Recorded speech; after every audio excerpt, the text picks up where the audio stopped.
राम हा शाकाहारी नव्हता तर मांसाहारी होता। त्याने 14 वर्ष वनवास भोगला होता। मग तो शाकाहारी कसा असू शकतो? आम्ही रामांचा आदर्श पाळतो आणि मटण खातो, असे विधान शरद पवार गटाचे नेते व माजी मंत्री जितेंद्र आव्हाड यांनी केलं। यानंतर त्यांच्यावर जोरदार टीका होती। श्रीराम क्षत्रिय होते म्हणून मांसाहार करायचे, वारंवार हा तर्क दिला जातो। मात्र वाल्मिकी रामायण काय सांगतं, चला पाहूयात। नमस्कार, मी संजना, तुम्ही पाहताय टीओडी मराठी। रामायणातील सर्वात महत्त्वाच्या प्रसंगापैकीचा एक प्रसंग म्हणजे सीताहरण। सीता माता पंचकुटीत असताना त्यांना एक सुवर्ण मृग दिसलं। त्यांनी श्रीरामांकडे सोनेरी हरणाची मागणी केली। रामायणातील या घटनेचा सोयीने अर्थ काढला जातो। सीता मातेला हरणाचं मांस खायचं होतं, हरणाची सोनेरी कातडी हवी होती आणि म्हणून त्यांनी श्रीरामांकडे त्या हरणाची मागणी केली, असा तर्क लावला जातो।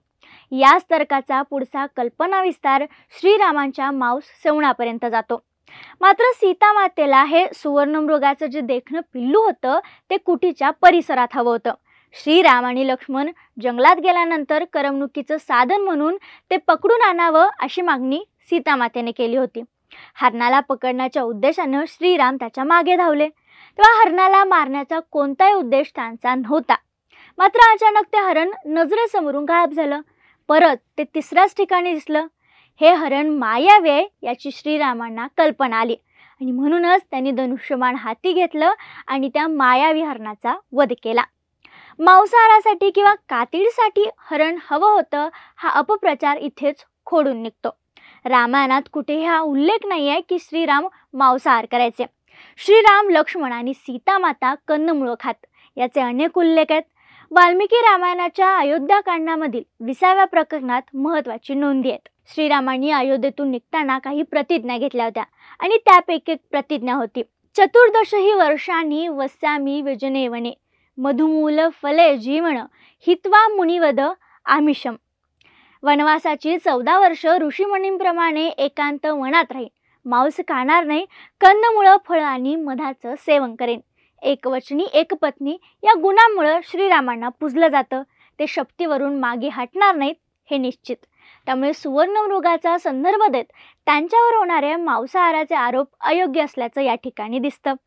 पुढे वाल्मिकी रामायणाच्या सुंदर कांडामध्येही या संबंधीचा संदर्भ सापडतो।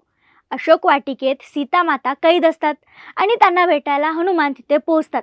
तेव्हा सीता माता श्रीरामांचा दिनक्रम हनुमानाला विचारतात, तेव्हा हनुमान उद्गारतात, न मांसो राघव भुक्ते न चापी मधु सेवते वन्यम सुहितम नित्यम भक्तमश्नाती पश्चिमम।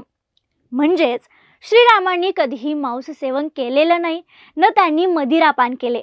हे देवी ते प्रत्येक संध्याकाळी दिवसभर गोळा केलेल्या कंदमुळांचं सेवन करतात। रामायणाचे असे अनेक पुरावे देता येतील ज्यातून हे स्पष्ट होतं की श्रीराम शाकाहारी होते। श्रीराम मांसाहारी असल्याचं आव्हाडांनी विधान केलं, नव्या वादाला तोंड फोडले। मात्र या विधानाची वेळ पाहणं देखील महत्त्वाचं आहे। श्रीराम जन्मभूमी अयोध्येत श्रीरामांचं भव्य मंदिर बांधून तयार आहे। 22 जानेवारीला रामलल्लांचा अभिषेक आहे आणि याच निमित्तानं देशभरात हिंदुत्वाची लाट उभी राहते।